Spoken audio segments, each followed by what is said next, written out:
Welcome to Sleepy Science. Tonight, we are going to spend some time with one of the most quietly extraordinary creatures on Earth, the pigeon. If you enjoy these kinds of slow, wandering journeys through the natural world, please do like and subscribe, and leave a comment letting us know what topic you would love to drift off to next. And if you would like to help keep these videos going, you can find the Sleepy Science Patreon just below. It means more than you know. Now, let us begin. There is a bird sitting on a ledge somewhere very close to you right now. You may not be able to see it. You may not even be thinking about it. But it is almost certainly there, still, patient, watching the world go by with those small, round, amber eyes. The pigeon. That familiar grey shape that you have passed 1,000 times without really looking. That soft cooing sound you have heard from open windows on slow Sunday mornings. Tonight, we are going to look. We are going to take our time with this creature. And by the end, I think you will find that the pigeon, the humble, ordinary, overlooked pigeon, is one of the most quietly remarkable animals that has ever shared the planet with us. Let us start at the very beginning. The bird we know as the common pigeon, the one pecking at crumbs outside coffee shops, the one roosting on train station rooftops, is not, strictly speaking, a wild animal at all. It is a domestic animal gone free. Its ancestor is the rock dove, a bird that originally lived on the sea cliffs and rocky coastlines of Europe, North Africa, and parts of Asia. And, somewhere around 10,000 years ago, human beings began to notice those birds. They began to keep them, to feed them, to watch them come and go from their clifftop homes, and then return. Always return. That homing instinct, that deep, quiet pull back toward a familiar place, was what first made the pigeon so useful to us. Ancient Egyptians kept pigeons as early as 5,000 years ago. Mesopotamian civilizations carved images of pigeons into their temples and their palaces. The pigeon was associated with goddesses, with Ishtar, with Aphrodite, with Venus. It was a sacred bird, a holy bird, a creature that somehow, without anyone truly understanding why, always knew how to find its way home. The way a pigeon navigates is one of those things that scientists have been quietly puzzling over for a very long time. We know several pieces of the answer, but the full picture is still being assembled. What we do know is this: pigeons can sense the Earth's magnetic field. There are tiny particles of magnetite, a naturally magnetic mineral, found in the cells of a pigeon's beak. These particles essentially give the bird a biological compass, a faint, wordless awareness of north and south that requires no instrument, no map, no satellite. Just feeling. But that is not the only tool they use. Pigeons also navigate by the position of the sun. They track its arc across the sky and use it like a clock, like a compass, all at once. They can tell what time it is from the angle of the light, and from that, they can work out where they are. And on overcast days, when the sun disappears behind clouds, they switch to something else entirely. Infrasound. Very low-frequency sound waves, far deeper than anything a human ear can hear, that bounce off mountains, oceans, and coastlines, creating a kind of acoustic map of the landscape below. The pigeon listens to the shape of the world. There is also strong evidence that pigeons use smell, that they build up a mental map of the odors carried on the wind from different directions, so that even when released in a completely unfamiliar location, they can sniff the air, orient themselves, and begin flying home. All of this, the magnetism, the sun, the sound, the smell, happening simultaneously, quietly, in a brain about the size of your thumb. There is something deeply peaceful about imagining that. A pigeon lifted into the air in a strange place, hovering for a moment, feeling the pull of the earth, tasting the wind, listening to the distant murmur of mountains.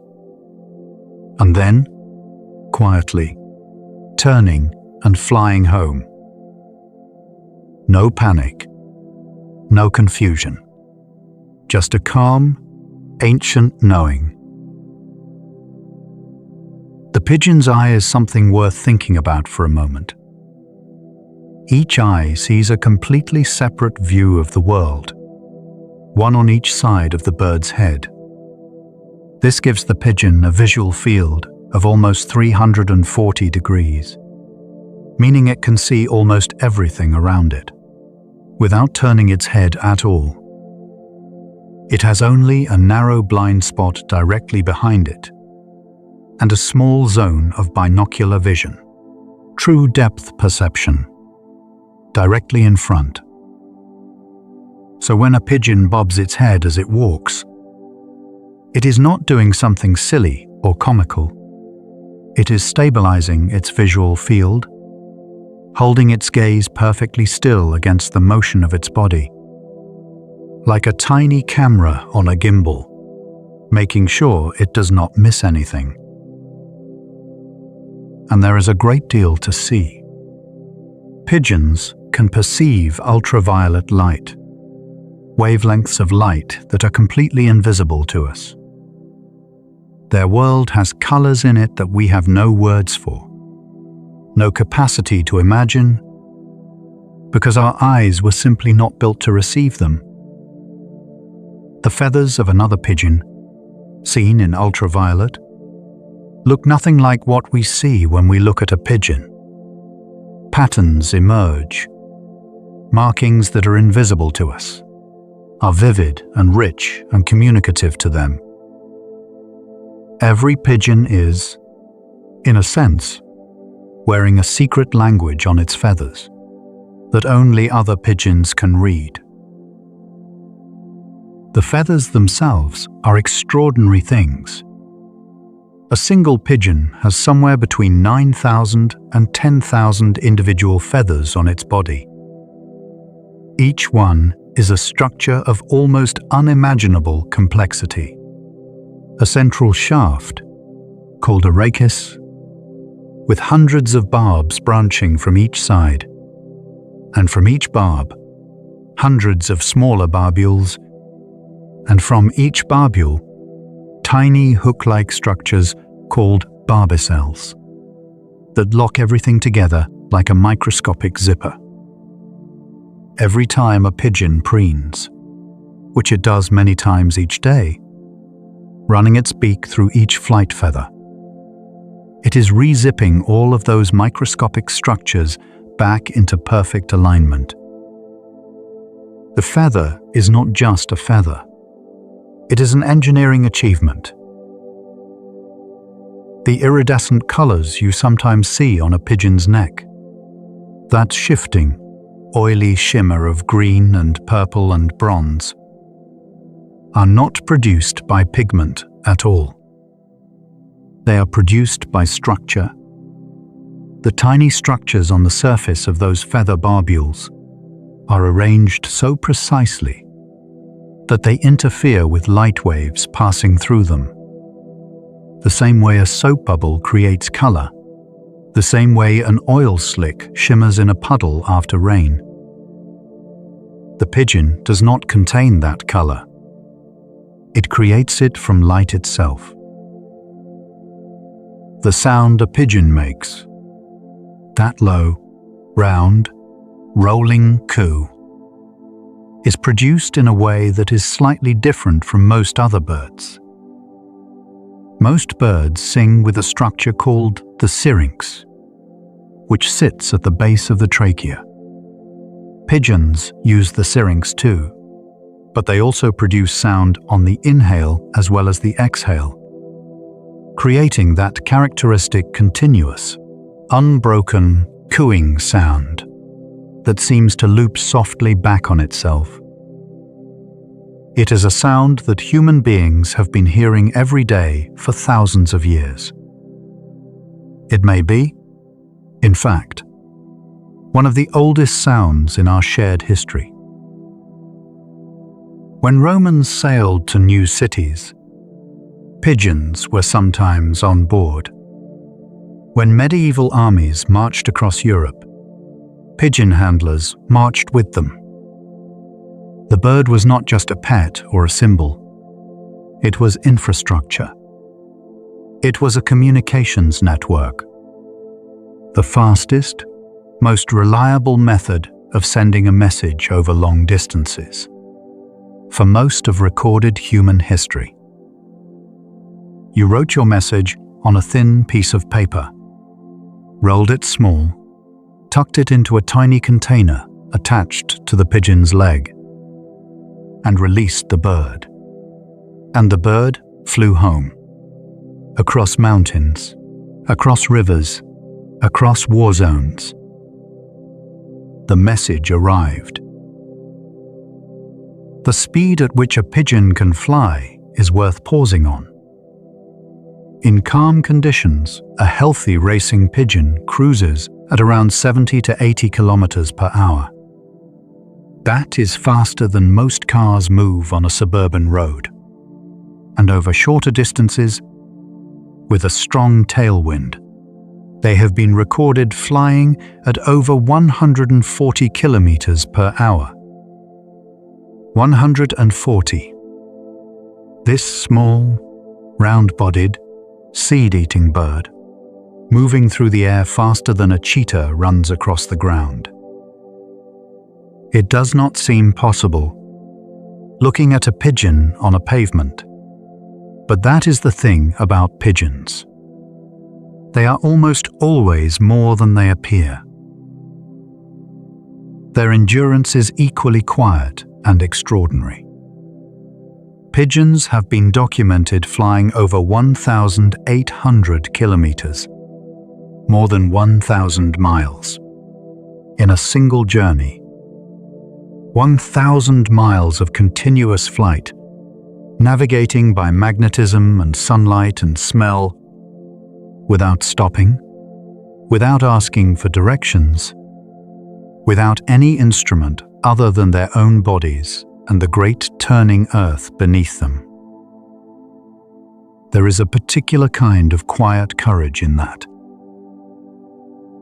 During the First World War, a pigeon named cher ami, French for dear friend, delivered a message that saved nearly 200 American soldiers, who had been accidentally cut off behind enemy lines and were being shelled by their own artillery.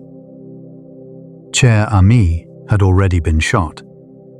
The bird was missing an eye. One leg had been almost entirely severed. And yet the pigeon flew on, 25 miles, in less than half an hour. The message was delivered. The shelling stopped. The soldiers lived. Cher ami was awarded the Croix de Guerre, the French medal for bravery. And when the bird died of its wounds shortly afterward, It was preserved and mounted, and today it rests in the Smithsonian Institution in Washington. A small grey bird in a glass case, honored for its loyalty. In the Second World War, pigeons were used extensively by both sides.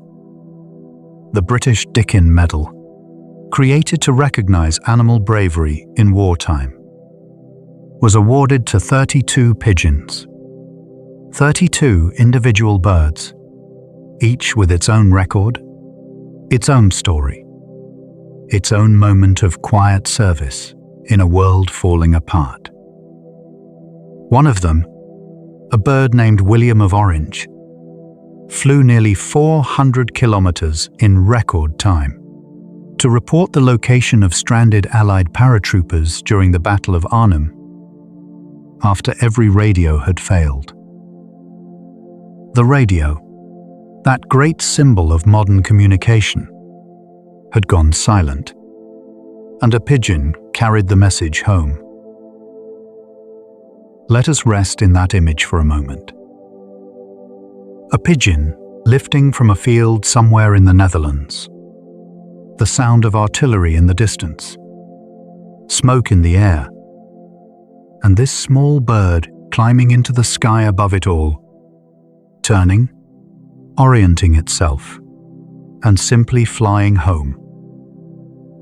Calm, purposeful, unhurried, even in urgency. Pigeons sleep differently than you do. They can sleep with one eye open, not as a figure of speech, but literally. The brain of a bird, like the brain of many animals, can sleep one hemisphere at a time. The left half rests while the right half stays alert, watching for predators through the corresponding eye. And then the hemispheres switch, trading wakefulness and rest back and forth, like two friends sharing a watch through the night. The pigeon never has to be entirely unconscious. It can always be, in some small part of itself, awake. And when it does sleep more deeply, when both hemispheres rest, it enters a state that contains something very like what we call REM sleep. Rapid eye movement, the phase in which we dream. Whether pigeons actually dream in the way we do, whether they see images, revisit experiences, feel the warmth of a remembered ledge, we cannot say for certain. But the neural activity is there. Something is happening in that small, warm, sleeping brain. Something quiet and interior and its own. The pigeon's body is built for a life of movement, and yet it is also built for stillness. Their bones are hollow, not empty, exactly, but filled with a network of thin struts and braces, like the internal structure of an aircraft wing. This makes them extraordinarily light for their size. A pigeon might weigh around 300 grams, a little over 10 ounces. But its skeleton is a fraction of that weight. The hollow bones are strong and light and efficient, and they connect to air sacs that run through the bird's body, extending the reach of its lungs, keeping fresh oxygen flowing constantly through the system, even during the exhale. The pigeon breathes more completely than we do. Every breath extracts more of what the air has to offer. Their hearts beat much faster than ours. At rest, a pigeon's heart beats around 150 times per minute. During flight, that rises to around 600 beats per minute. 600. That is 10 beats every single second. A tiny, furious, beautiful engine driving the bird through the air at 70 miles per hour. And when the pigeon lands and folds its wings and settles onto a ledge, that heart slows, gradually, like a river widening as it approaches the sea. Pigeons are among a relatively small group of birds that can drink water by sucking it up, rather than scooping it and tipping their heads back. Most birds, sparrows, robins, most songbirds, drink in that halting, tip and swallow way. But pigeons insert their beak and simply draw the water up, steadily, continuously, like using a straw. It is efficient. It is confident. It is, in its own small way, another sign of how long these birds have had to refine themselves to become exactly what they are. Pigeons mate for life, or very close to it. A bonded pair will typically stay together for the duration of both their lives, roosting side by side, preening each other, sharing the work of incubating their eggs. Both the male and the female sit on the nest in shifts. The male typically during the middle of the day, the female through the night, and both share the extraordinary and unusual task of producing crop milk. Crop milk. It is not quite like mammalian milk. It is not white and liquid and drawn from a gland. Instead, it is produced in the crop, a pouch in the bird's throat used for storing food, where specialized cells begin to multiply and slough off, creating a thick, pale, protein-rich, fat-rich secretion that the young squabs feed on in the first days of their lives.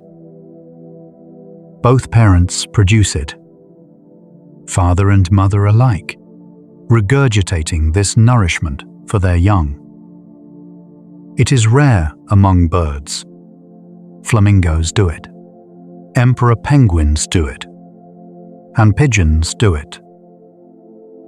These birds that we pass without looking do one of the most intimate, tender things that a bird can do. A newly hatched pigeon, called a squab, is one of the more quietly unsettling things to see if you are expecting something immediately adorable. They hatch blind and nearly featherless, covered only in sparse yellow down, with enormous heads and closed eyes, and a kind of helpless, trembling quality.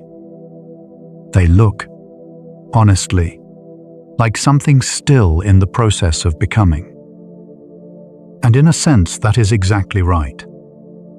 They are fed exclusively on crop milk for the first few days, then transitioning to increasingly solid food as the parent begins introducing partially digested seeds. By 4 weeks old, a squab is roughly the size of its parents. By 5 weeks, it has all of its adult feathers.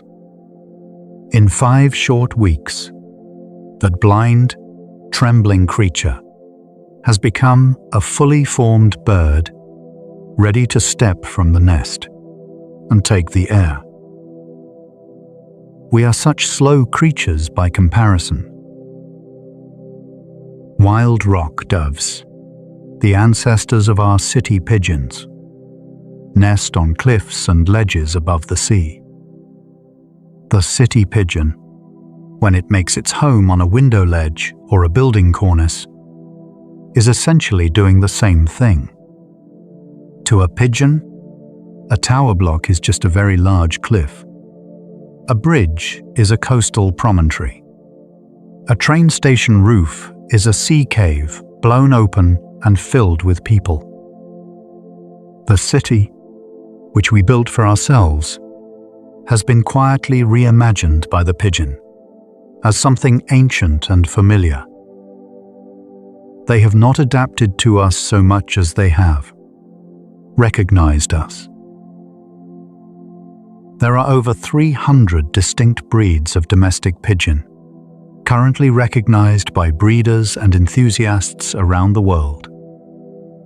300, all descended from that same rock dove, all the same species. And yet, through centuries of selective breeding, they look almost nothing like each other. The fantail, with its great spreading plume of tail feathers fanned out behind it like a wedding dress. The pouter, which inflates its crop into a rounded balloon-like chest and struts about in a way that is difficult to describe as anything other than theatrical. The tumbler, which does exactly what its name suggests, rolling and somersaulting backward through the air as it flies, apparently for the joy of it. The Jacobin, which has a ring of long feathers around its neck that fold forward over its head, like a monk's hood, so that the bird wears a permanent cowl and peers out from the world as if through a frame.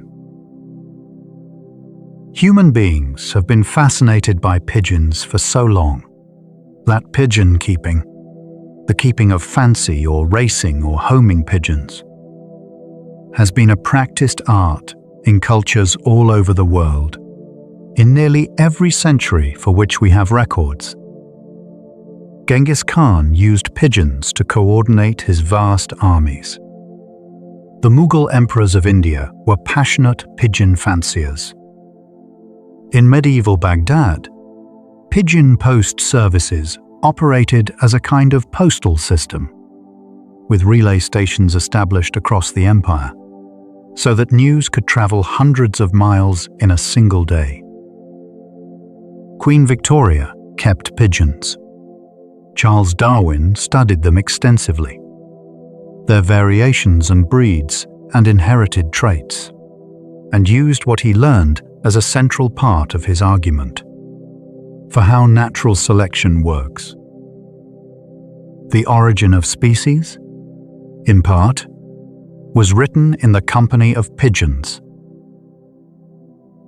It is oddly comforting to know that Darwin spent time with pigeons, that he sat with them and watched them and found something important in their stillness.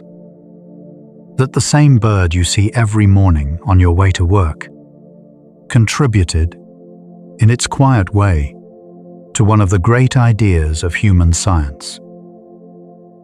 The pigeon does not know this. It simply sits. It simply eats. It simply flies home. There is a question that has puzzled scientists and pigeon racers and curious observers for a very long time. If pigeons navigate so well, if they can find their way home across 1,000 miles of unfamiliar terrain, why do some of them sometimes get it wrong? Why do pigeons occasionally fly off in the wrong direction? Why do some birds become permanently lost, never returning to their loft, turning up weeks later in a completely different country? The honest answer is that we are not entirely sure. Navigation over long distances is deeply complex, and even the best compass is subject to interference. Magnetic anomalies in the landscape, deposits of iron ore, certain geological formations can distort the pigeon's magnetic sense. Strong winds can push a bird far off course before it has a chance to correct.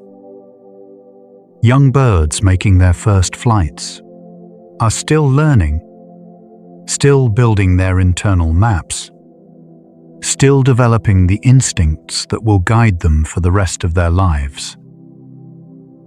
Getting lost, in the early life of a pigeon, is part of becoming found. The oldest known pigeon lived to be 33 years old. In the wild, or semi-wild, as city pigeons are, most pigeons live for 3 to 6 years, depending on their luck with predators and disease. But in captivity, well cared for and safe from hawks, a pigeon can live remarkably long. 33 years. That is a bird that watched generations of its keepers come and go. A bird that outlasted children who grew up and moved away, weathered winters and summers and all the small revolutions of a life. A bird that simply kept on being a pigeon, day after day, for 3 decades and more. Pigeons have been shown, in studies, to be capable of recognizing human faces. Not just shapes or colors, but faces specifically. Individual human faces, remembered over time. In one study, pigeons learned to distinguish between different researchers who visited them and were more relaxed around familiar faces than unfamiliar ones. They could identify a person who had been kind to them in the past and a person who had not. They remembered. That pigeon on your windowsill, the one that always seems to be watching you. It quite possibly is. And it quite possibly knows who you are. This ability to recognize faces is connected to a broader truth about pigeon intelligence that surprises most people. Pigeons have been trained to distinguish between the paintings of Monet and Picasso, 2 artists with dramatically different visual styles, and to correctly categorize new paintings by each artist that they had never seen before. They learned the concept of Impressionism. They learned the concept of Cubism. Not the words, of course. Not the history or the criticism, but the visual patterns that define each way of seeing. A pigeon, shown a new Monet it has never encountered, can identify it as a Monet. There is something in that which deserves a long, quiet pause.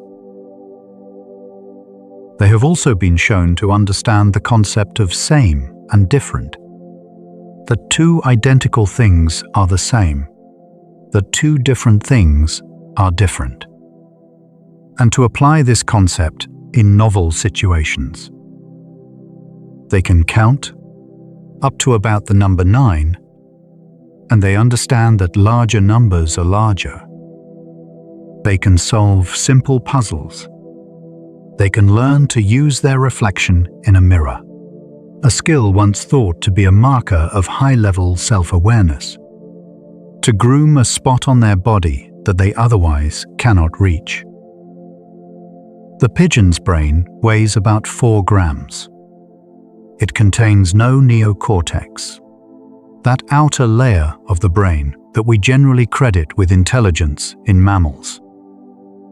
And yet it achieves all of these things through a completely different structure, a completely different architecture that arrived at similar conclusions by a different road. Intelligence, it turns out, is not one thing. It is many things, and some of those things live in a grey bird on a city ledge. There is a species of pigeon, the crowned pigeon of New Guinea, that represents, perhaps, the most beautiful expression of what a pigeon can be.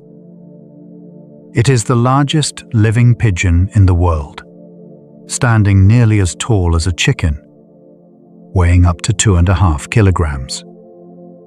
Its body is a deep, rich blue-grey. Its chest is a warm, dusky maroon, and on its head it wears a crest, a fan of delicate, lacy feathers, each one tipped with white, fanning out and back from its crown, like an elaborate headdress, like something a monarch might wear. When you see a crowned pigeon for the first time, it is difficult to believe that this bird is related to the thing outside your window. But it is. It is the same family, the same deep ancestry, the same ancient homing instinct, perhaps, sleeping somewhere in those spectacular feathers. The pigeon family, the Columbidae, contains around 350 species in total. They live on every continent except Antarctica. They come in an enormous range of sizes, colors, and forms.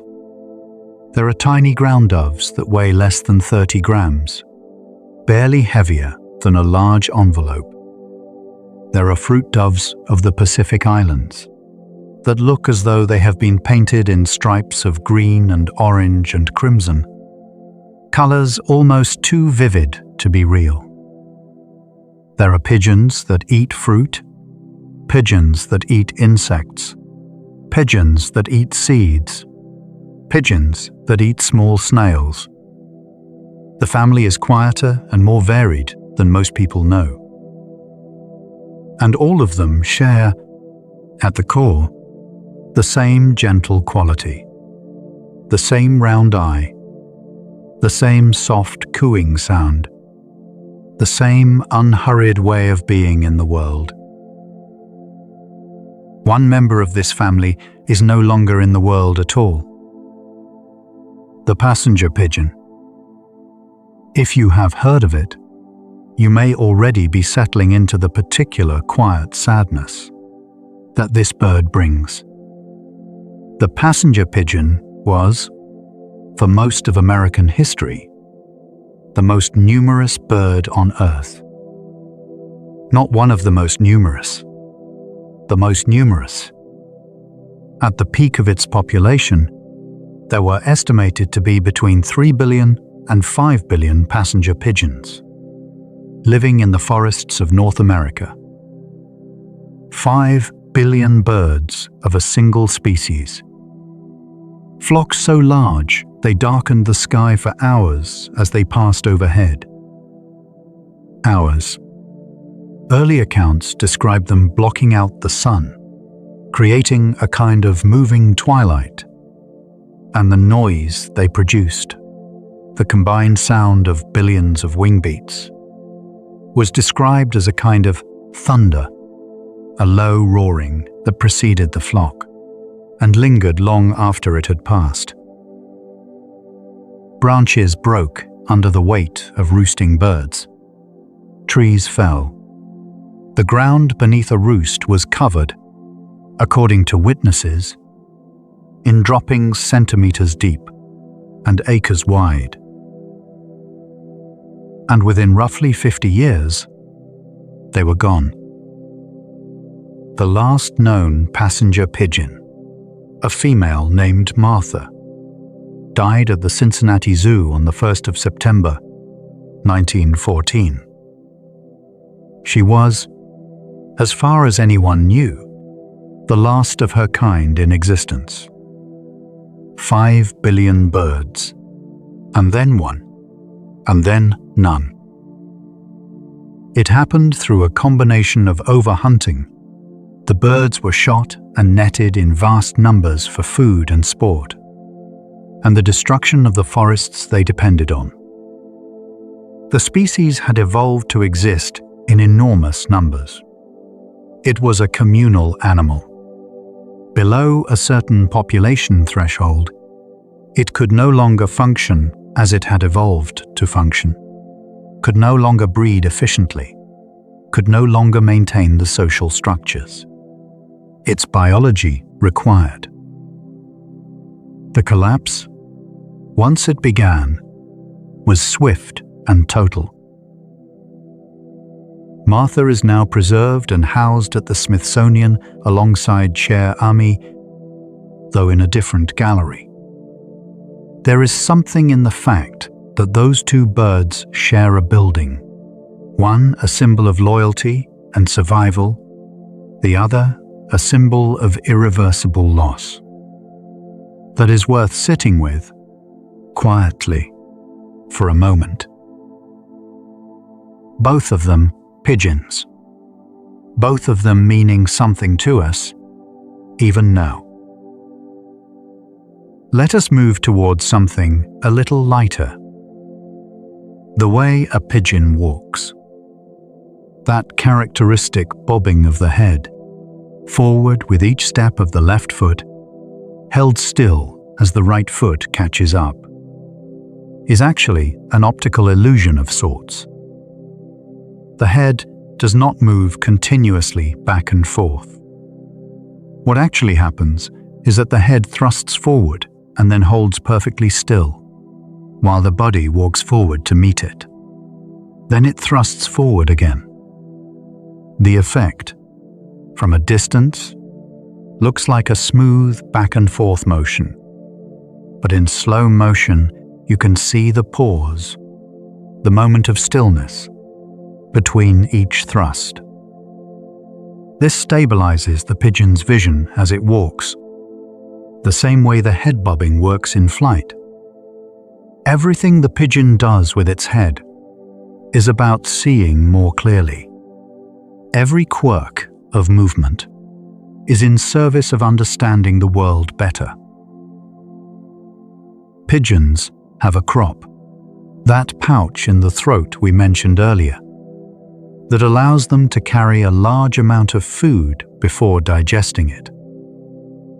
A pigeon feeding in a park may stuff its crop full of seeds and breadcrumbs, and then retreat to a safe, quiet ledge to process the meal at leisure. This is a useful adaptation for an animal that lives in environments where food is abundant in one place at one moment and unavailable the next. Eat quickly when the eating is good. Store the surplus. Rest safely while you digest. It is a strategy that makes a great deal of sense, and one that the pigeon has been quietly practicing for a very long time. The pigeon's gizzard, a muscular, grinding stomach, is remarkably powerful for a bird of its size. It can crush seeds that would resist a human thumbnail, grinding them to paste with muscular walls, reinforced by small stones and grit, that the pigeon intentionally swallows. These grit particles act as grinding teeth, and the pigeon needs them the way we need to chew our food. If you watch a pigeon pecking on a gravel path, it is sometimes picking up stones, not food. It is maintaining its internal mill, choosing its grinding stones with the same careful attention a stonemason might bring to selecting material. Small, purposeful, self-contained. Pigeons are monomorphic, meaning that males and females look almost identical to us. In many bird species, the male is dramatically more colorful, the female drab. But in pigeons, both sexes look essentially the same. You can distinguish them, if you spend time watching, by subtle differences in size and in the iridescence of the neck feathers. Males tend to display more emphatically, bowing and cooing and turning and puffing up their chests, while females tend to watch with that calm, appraising patience that seems common to female birds of many kinds. The courtship dance of a pigeon is a circular, repetitive, earnest affair, the male following the female, cooing, bobbing, turning in tight circles, as if to say, "Here I am, here I am, here I am." The female, for her part, often ignores him for quite some time, before, very gradually, she does not. The pigeon's role in human symbolism runs deeper than most people realize. In the Christian tradition, the dove, which is simply a pigeon by another name, a cultural distinction rather than a biological one, represents the Holy Spirit, peace, purity, grace descending from above. The image of a dove carrying an olive branch is one of the most recognizable symbols in all of Western civilization, traced back to the story of Noah's Ark, to the moment when the floodwaters receded and the bird returned with that small green sign of life. Long before television, long before newspapers, long before writing, perhaps, the image of a pigeon carrying news was already lodged in the human imagination. In Islamic tradition, pigeons are associated with the Prophet's mosque in Medina, where they have roosted and been fed for centuries. In Hinduism, they are considered sacred messengers. In ancient Mesopotamia, they were offered as sacrifices in religious ceremonies. In ancient Greece, results of the Olympic Games were carried by pigeon to distant cities, so that the news of victory could travel as fast as possible. The pigeon has been, in nearly every culture that has ever existed, a creature of significance, a creature noticed, a creature given meaning. Only in the last century or so, as cities grew, as their populations swelled, as they began to gather and compete for crumbs, did the pigeon become something people complained about. The history is long. The complaint is recent. The pigeon's relationship with cities is one of mutual adaptation. Cities offered what cliff-dwelling birds need: high ledges, sheltered corners, abundant food. And in return, pigeons offered, well, cities did not exactly ask for anything. But the pigeons came anyway, and in their coming they brought a kind of wildness, a kind of living presence, into environments that can often feel stripped of it. The wildlife ecologist Timothy Beatley has written about what he calls biophilia, the deep human need for contact with living, non-human life. And there is evidence that the presence of birds in a city, even pigeons, especially pigeons, has measurable effects on human mental health. People who live in neighborhoods with more birds report lower rates of depression and anxiety. The bird does not need to be rare or beautiful to have this effect. It just needs to be alive. It just needs to be there. Moving, cooing, being something other than human, in a human world.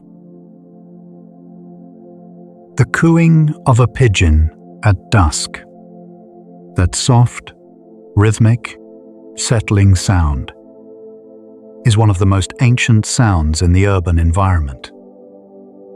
It is older than traffic, older than electricity, older than cobblestones and brick and mortar.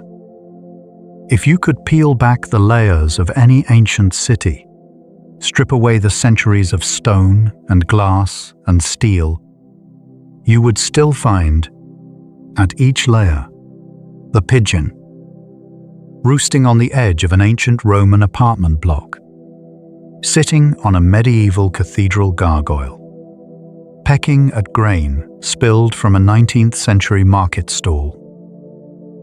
Always there, always present, always making that same low, round, peaceful sound. There is a technique in meditation, in some forms of mindfulness practice, of choosing a single sound in your environment and simply resting your attention on it. Not analyzing it, not naming it, just listening, allowing it to come and go without reaching for it or pushing it away. If you have ever sat in a quiet room on a spring morning and heard a pigeon cooing from a nearby rooftop, you may have noticed that the sound has a particular quality that makes this kind of resting attention very natural. It is slow. It is repetitive in a gentle way. It is warm and soft and entirely without urgency.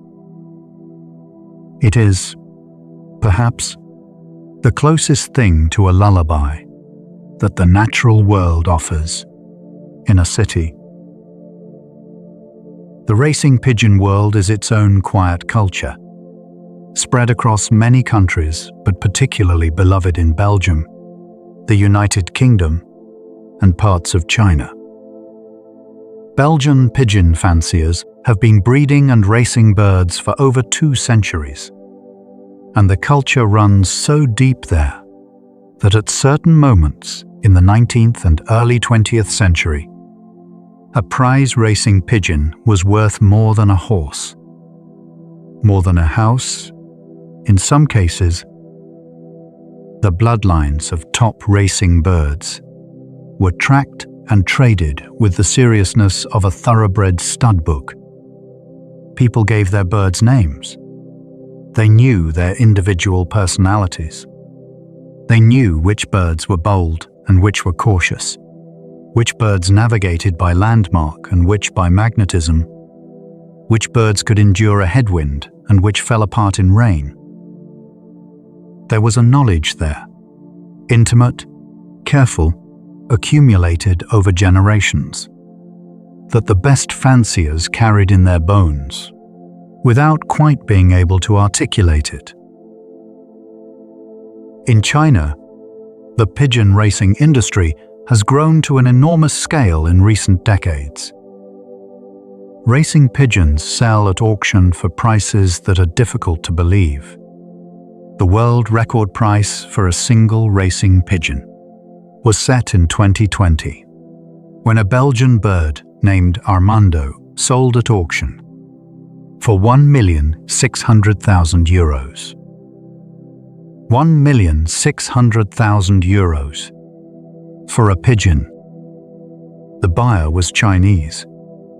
Armando was later used for breeding, his bloodline considered so valuable that his eggs were sold internationally.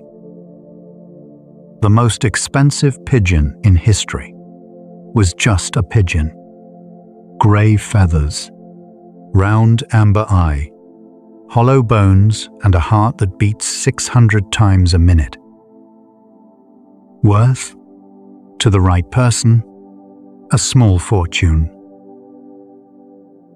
Let us talk about what pigeons eat, because it tells us something useful about how adaptable they are. Rock doves in the wild fed primarily on seeds, grains, fruits, and some insects. City pigeons will eat all of that, and also bread, biscuit crumbs, popcorn, rice, French fries, crusts of pizza, and whatever else falls from human hands. They are not especially discerning, but they are not stupid either. Given a choice, pigeons will preferentially select seeds and grains over processed food, and they will travel significant distances to find better quality nutrition when it is available. The bread-eating pigeon of the city square is not a pigeon that prefers bread. It is a pigeon making the best of what is there. An optimist of the pavement, there is something in the city pigeon's relationship with human food waste. That is, if you let yourself see it clearly, quietly ecological. The pigeons eat what we drop. The rats eat what the pigeons leave. The hawks eat the pigeons and the rats. The city, for all its concrete and noise and glass, has a food chain. It has a web of dependencies, a network of relationships between living things that is more intricate and more ancient than most urban planners ever think about. The pigeon is not separate from nature. It is nature's presence in the city, doing what nature does, flowing into every available space, finding a way, converting one thing into another, persisting. The peregrine falcon, the fastest animal on Earth, capable of diving at over 300 kilometers per hour, has followed the pigeon into the city. Where there are pigeons, there are now peregrines.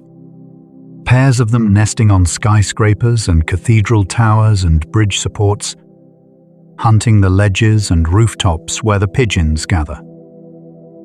In New York, in London, in Chicago, in Berlin, cities that once thought of themselves as entirely human, now host a predator-prey relationship that has been playing out for millions of years. The pigeon made the city into a habitat, and the peregrine recognized that and followed. There is a particular moment. If you have ever sat near a ledge where a pigeon is sunning itself on a warm afternoon, where the bird tilts its head, spreads its wings slightly, and seems to simply dissolve into the warmth. Every muscle goes soft. The eyes half close. The feathers fluff and settle, and the bird becomes, for a moment, a small, sun-warmed shape of complete contentment. Pigeons engage in deliberate sunbathing, not for warmth, exactly, but to encourage parasites to move toward the surface of the skin, where the bird can then preen them away. And also, it is thought, simply because it feels good. The warmth of sunlight on feathers is not nothing. It is not nothing at all. Pigeons also engage in something called anting, where they allow ants to run through their feathers, apparently enjoying the formic acid the ants excrete, which may act as an insecticide and anti-parasitic. They will occasionally rub their wings through ant nests, then sit still and let the ants explore them, in what appears to be a state of considerable satisfaction. The pigeon using the ant as a cleaning tool, the ant using the pigeon as a landscape to traverse. Both of them, in this moment, completely absorbed in their own experience. Living. A pigeon can hear frequencies that we cannot. At the low end, their hearing extends down to about 0.5 Hz, far below the range of the human ear, deep into the realm of infrasound. This means they can hear storms forming hundreds of miles away. They can hear the low-frequency rumble of distant earthquakes before any human instrument has detected them. There are accounts of pigeons in lofts becoming agitated hours before major weather events, pacing and cooing and pressing themselves into corners, sensing something in the air that no one else could hear. The pigeon as a weather forecaster. The pigeon as an early warning system. The pigeon, once again, doing something useful that we had not even thought to ask of it. The city of Barcelona once ran a formal pigeon management study that revealed something interesting about pigeon reproduction. The population of pigeons in a city does not simply grow without limit. It stabilizes at a level roughly proportional to the food supply. Reduce the food, the population declines. Increase the food by people feeding them in parks, for example, and the population grows to match.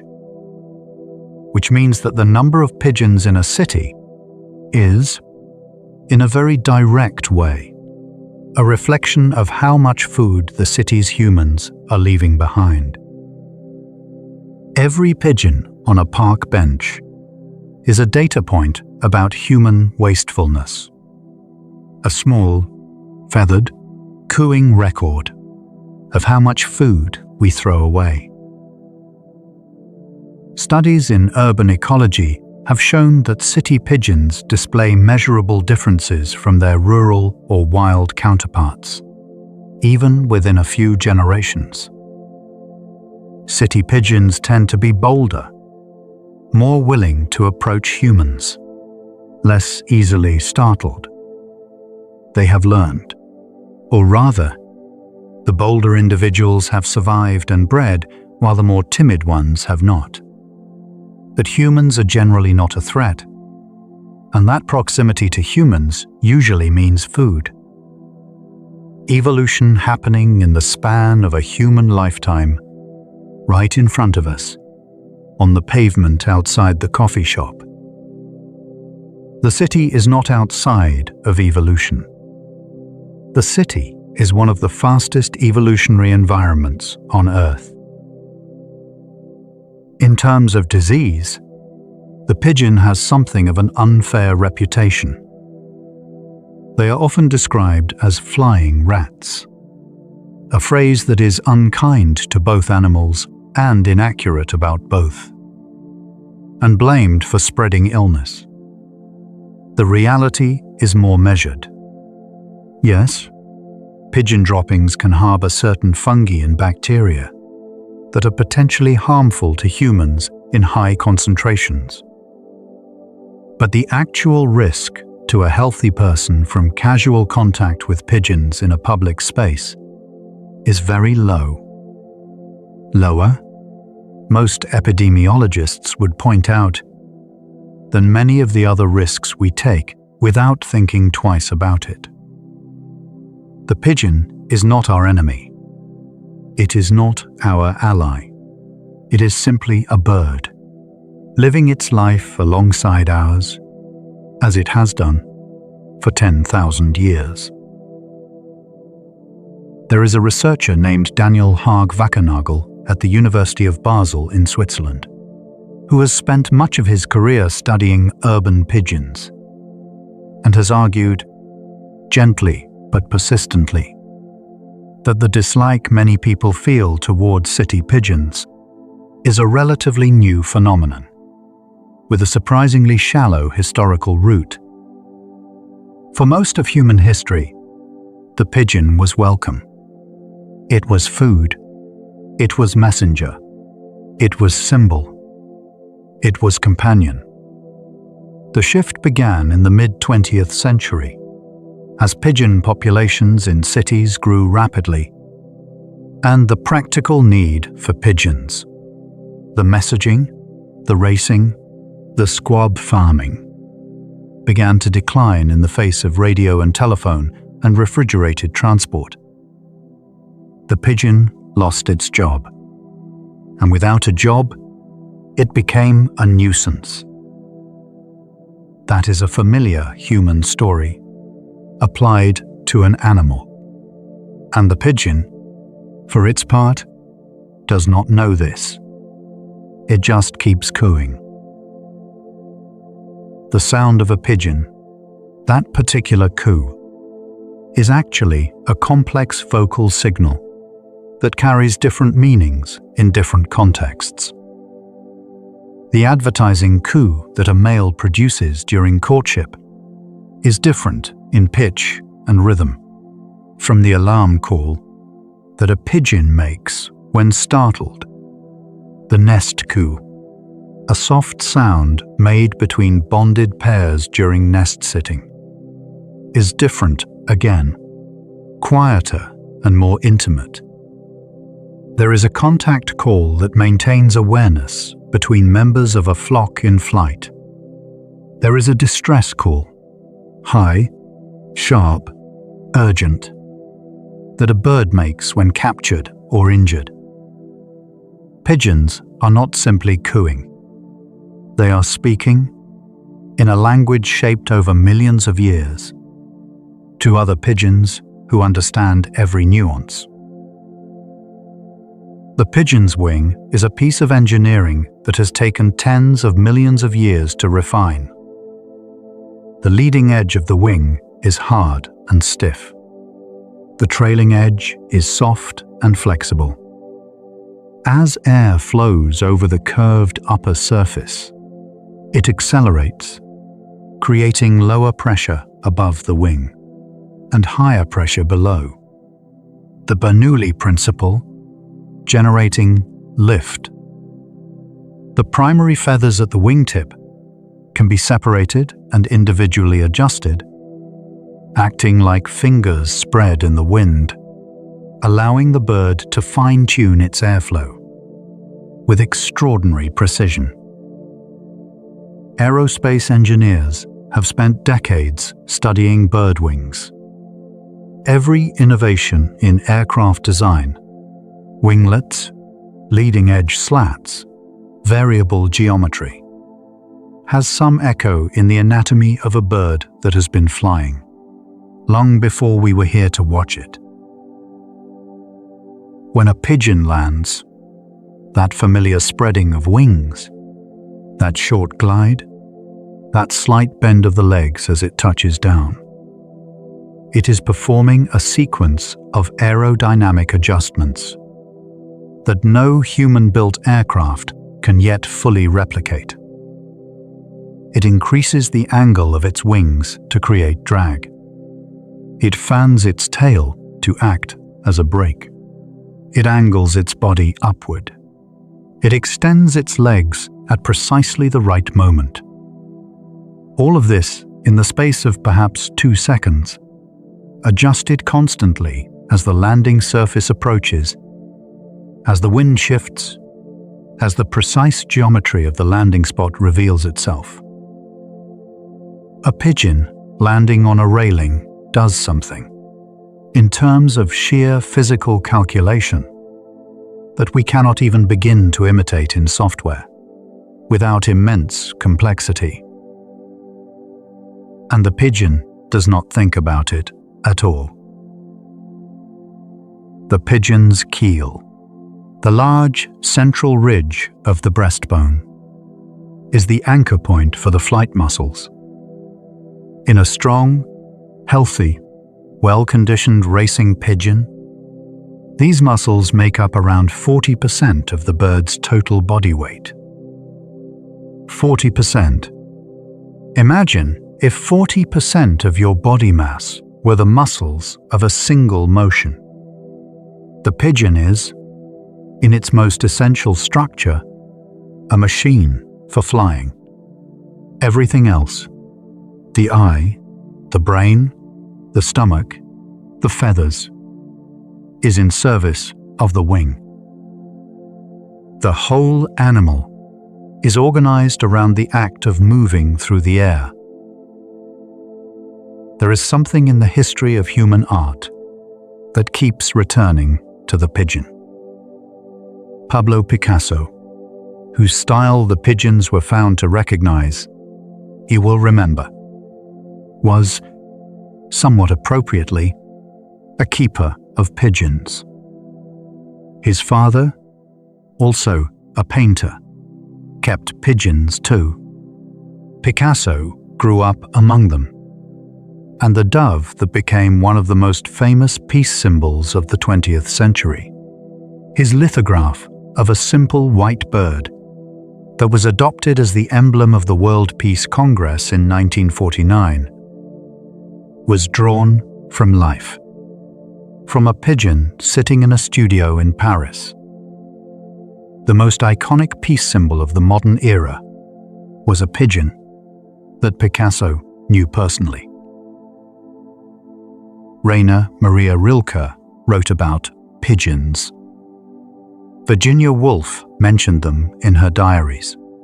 The pigeons on the ledge outside her London window, cooing in the early morning. Nikola Tesla, the great, strange, solitary inventor, was famous for his love of pigeons.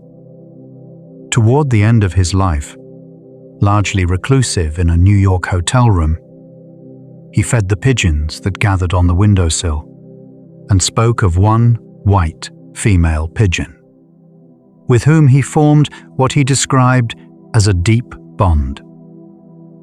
When she died, he said he felt something leave him, something that had been essential to him.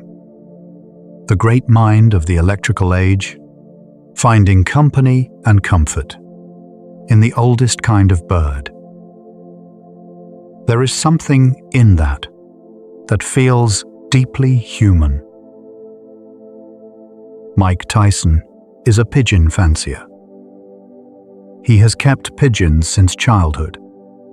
It was, by his own account, his first love, predating boxing by several years. He grew up in Brownsville, Brooklyn, where keeping pigeons on rooftops was a tradition in his neighborhood, and he has spoken in interviews about the calm he feels among them, the gentleness required, the patience, the way a pigeon will only settle on your hand when it trusts you completely, and the feeling of that small weight choosing to rest there. From Charles Darwin to Mike Tyson, from Nikola Tesla to the Emperor of China, the pigeon has kept unusual company across the centuries. Rooftop pigeon keeping, particularly in urban neighborhoods across New York, South Asia, and the Middle East, is one of those practices that persists quietly at the edges of city life, largely invisible to people who do not already know about it. The keeper climbs to the roof with a bamboo pole or a flag, and the birds rise into the air and wheel in tight formations above the buildings, circling and circling, their wings catching the light, before they come back down at the keeper's signal, training them to fly and return, watching them from below, hand shading the eyes against the sun. It is a practice with roots in antiquity. People have been standing on rooftops, watching pigeons circle above them for thousands of years. In the warmth of the afternoon, with the city spread out below, and the birds turning overhead, there is something timelessly still about it. Pigeons can be trained to carry small cameras. In the early 1900s, a German apothecary named Julius Neubronner developed a miniature camera designed to be strapped to a pigeon's chest. At intervals during the flight, the camera would automatically take a photograph. The result, released as a series of postcards, were the first aerial photographs of Europe ever taken from a living, moving creature. Tilted, slightly blurred, faintly dizzying, the world seen through the chest of a pigeon in flight. The CIA, it was revealed after declassification in 2007, ran a program in the 1970s, using pigeons fitted with cameras to photograph sensitive installations. Actual spy pigeons, the government's most classified reconnaissance birds, going about their missions, in the same calm, unhurried way that pigeons have always gone about everything. Iran, Iraq, and several other countries in the Middle East have at various times reported capturing pigeons suspected of espionage. Birds found near sensitive sites, carrying small cameras or electronic devices. Whether all of these reports are accurate is uncertain. But the fact that this is a plausible claim, that the sentence "spy pigeon detained near nuclear facility" is a sentence that makes sense, is in itself a remarkable testament to how long and how deeply we have trusted this bird with our most sensitive communications. The pigeon does not know it is a spy. It is simply going home. As we move a little deeper into the evening here, let us think about what pigeons do at night. As the light fades, they begin to gather at their chosen roost sites. Feral pigeons roost communally, sometimes in large numbers, pressed together on sheltered ledges, their warm bodies creating a collective heat that keeps each individual warmer than it would be alone. There is a social hierarchy in a pigeon roost. The most dominant birds occupy the most sheltered central positions. The younger and less established birds take the exposed edges. It is not fair, by our standards. But it is the order of things, and the birds settle into it, without apparent distress. As the night deepens, the cooing quiets. The movement stills. The flock becomes a single warm, breathing, feathered mass on a city ledge. Small lives held together in the dark. The city at night, seen from above, is a kind of second sky. Orange and gold and white, dotted with light, moving. Pigeons navigating at night, which they sometimes do, particularly during migration seasons or when racing. Use the stars. Like ancient sailors, like the navigators of the Pacific who crossed vast stretches of ocean by reading the heavens. The pigeon looks up and reads the sky. It knows the position of certain stars. It uses that knowledge to orient itself. Everything we admire most in human navigation, the courage, the precision, the ability to move through the unknown, with nothing but the turning world above you. The pigeon has been doing, quietly, for longer than we have existed. The domestication of the pigeon, that first moment when a human being and a rock dove chose, in some small way, to exist in closer relation to each other, happened before writing, before cities in the modern sense, before the wheel. There is almost nothing we know from that period of human history.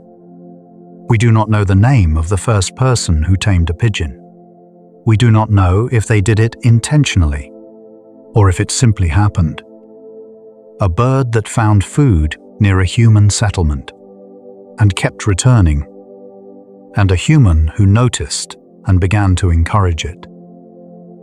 The first relationship, the first negotiation. Come close and I will feed you. Be fed and you will come back. An agreement older than language. When you look at a pigeon, really look at it the way you are perhaps doing now in your imagination. You are looking at an animal that has been shaped by its relationship with human beings for a longer period than agriculture has existed. We have been with the pigeon, and the pigeon has been with us for the entire span of recorded history, and beyond it. It is not a wild animal. It is not exactly a domestic animal either. It is something in between, a companion that never asked to be one, a creature that found its way into our cities and our myths and our art and our wars and our science, and simply stayed, going about its own business, on the ledge above our heads, in the square outside the museum, in the quiet of early morning when the streets are empty and the only sound is a pigeon. Pigeons have a remarkable immune system. They are frequently exposed to pathogens that would seriously affect other birds. Avian influenza, paramyxovirus, various bacterial infections. And they often recover where other species do not. The urban environment is, in many ways, a constant immunological challenge. Dense populations, shared water sources, food of uncertain cleanliness.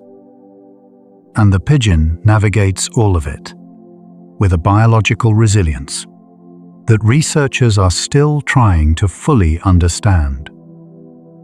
Some of that resilience may come from the simple fact that city pigeons have been living in dense, pathogen-rich environments for hundreds of generations.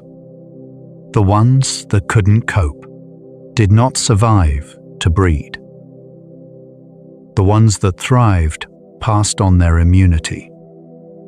The city pigeon is, in a sense, the hardened survivor of an ongoing urban crucible. Their temperature runs higher than ours, around 41 degrees Celsius, at rest. That elevated body temperature is thought to be part of what makes them resistant to certain pathogens. Bacteria and fungi that can survive at the temperature of a mammal's body sometimes cannot survive at the higher temperature of a bird. The fever, in effect, is permanent. The pigeon runs hot as a matter of routine, and that heat may be part of what keeps it well. There is something almost enviable in that, a warmth in the core of the bird that never quite goes out. Let us take a moment to be very still and think about scale. The rock dove, the wild ancestor of all our pigeons, is thought to have evolved around 26 million years ago. 26 million years. Our own genus, Homo, is perhaps 3 million years old. Our species, Homo sapiens, is perhaps 300,000 years old. The pigeon has been flying across this planet for more than 8 times as long as our genus has existed. It has watched continents shift, or rather, it has existed through them. It has survived ice ages. It has survived mass extinctions. It has watched species come and go, enormous, magnificent, seemingly permanent things that are now just bones in the rock. And still the pigeon sits on a ledge in the morning light, cooing, watching the world go by. There is a philosophical position, not exactly stated in those terms, but something like it, that the most successful strategy for survival is not to be the biggest, or the strongest, or the most fierce. It is to be adaptable, to be flexible, to be willing to change, to be able to make use of whatever the world offers, even if what the world offers is a city.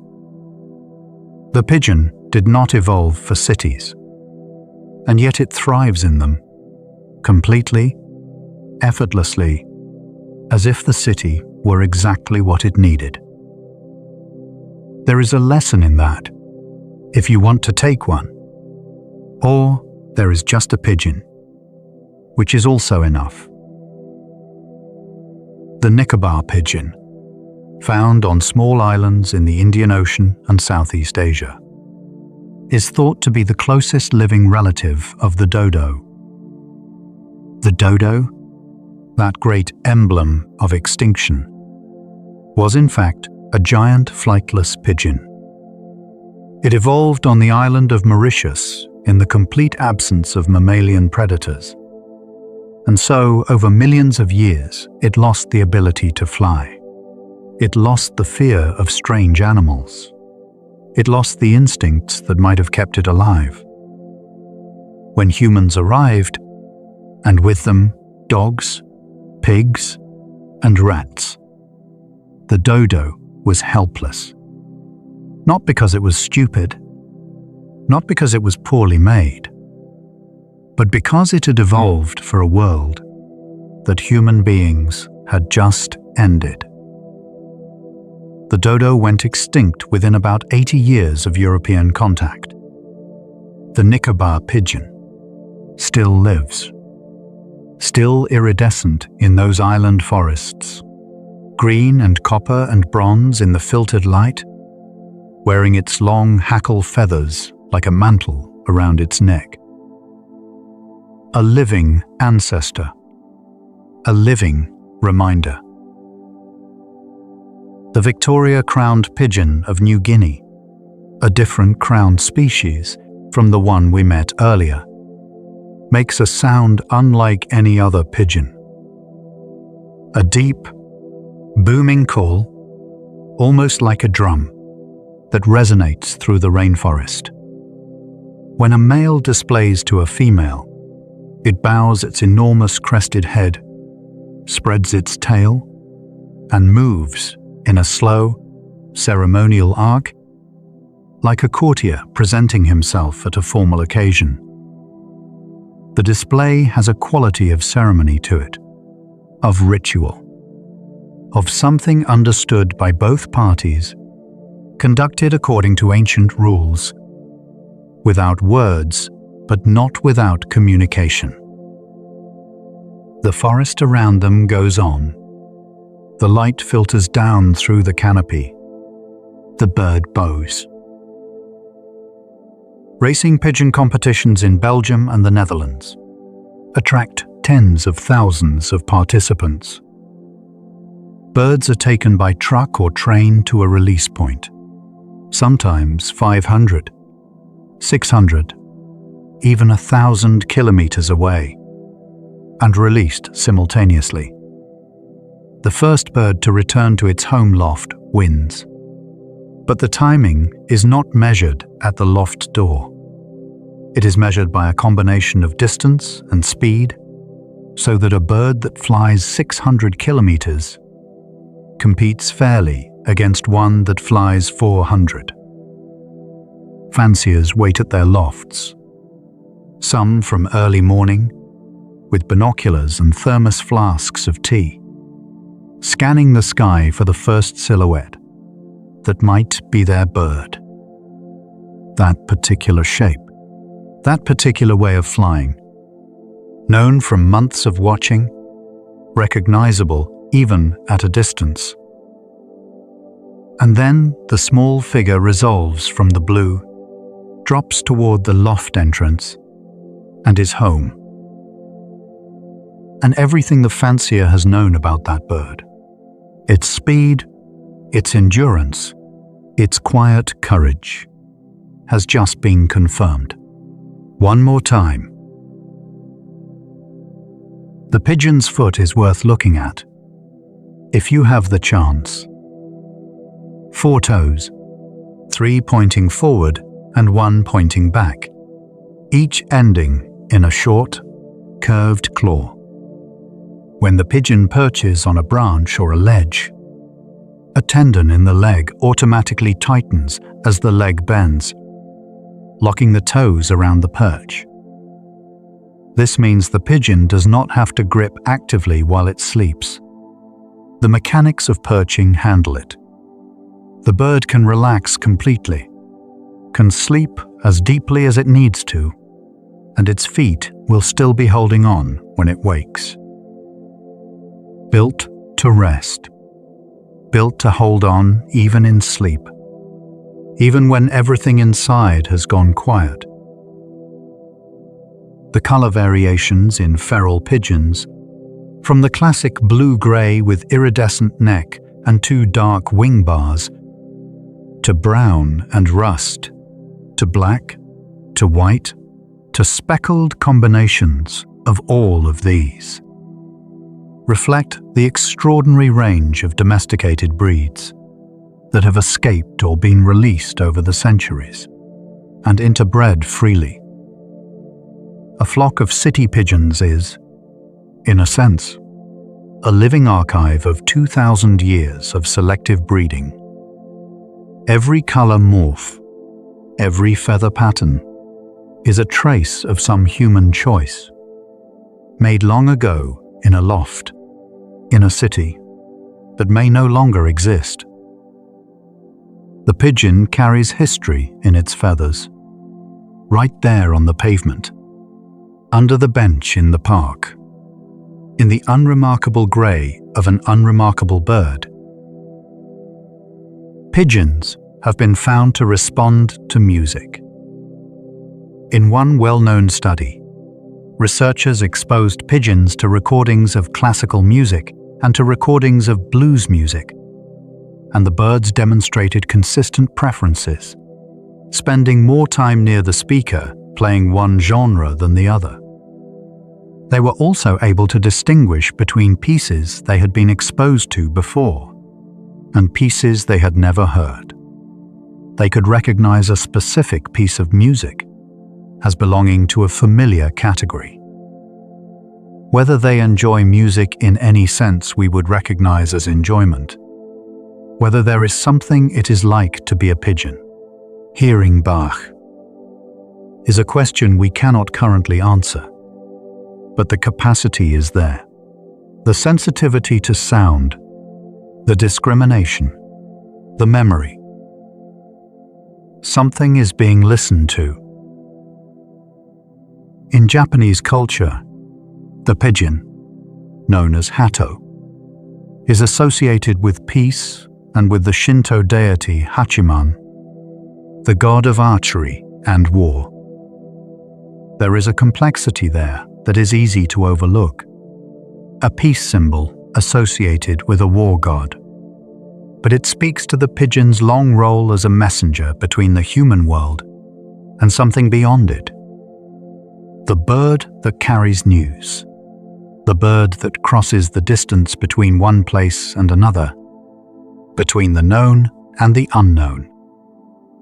Hachiman's messenger pigeons were said to guide lost travelers home. Again and again, across cultures and centuries, the pigeon is the creature that finds the way, that knows where home is, even when everything else is uncertain. Squab, the meat of a young pigeon, was for most of human history one of the most common and widely consumed meats in the Western world. Medieval manners kept dovecotes, elaborate towers designed specifically for pigeon keeping, not as romantic gestures but as practical livestock management. Pigeons bred quickly, needed relatively little space, fed themselves to a large extent by foraging, and produced meat that was considered a delicacy. Dovecotes were status symbols. The right to keep pigeons in England was, for several centuries, restricted by law to the nobility. The ordinary farmer could not keep a dovecote. The bird was too valuable. The bird was too important. The bird was in the most literal sense, a resource that power protected. Squab is still served in fine restaurants today, in France, in the United States, in China, in Morocco. The pigeon that we dismiss on the pavement is, on a white plate with a reduction sauce, considered haute cuisine. The same bird, a different ledge. Let us slow down a little more. Let us think about the word homing. To home, the instinct or ability to return to a particular place. We use this word for missiles. A homing missile, one that seeks its target. We use it for the quiet ache of wanting to return to somewhere familiar. The pigeon gave us this word, or at least gave it this quality. The homing pigeon, the one that knows where it belongs, the one that will travel any distance to get back there. Home, that particular ledge, that particular loft, the smell of familiar wood and grain and the warmth of other birds. Whatever that means to a pigeon, it means enough to fly 500 miles for. It means enough to fly wounded for, missing an eye, trailing a broken leg, flying on. Home. There is a species of pigeon, the bleeding heart pigeon of the Philippines, that has a patch of red feathers on its breast, so precisely positioned and so vivid in color that it genuinely looks, at first glance, as though the bird has been wounded, as though a small, perfect wound is bleeding at the center of its chest. It is not a wound. It is just feathers, just color arranged by evolution, over millions of years of birds choosing other birds. But the effect is unmistakable. The effect is, in its quiet way, devastating. The bird walks through the Philippine forest, wearing its heart on the outside, visible, unguarded, as though it has nothing to hide and nothing to protect.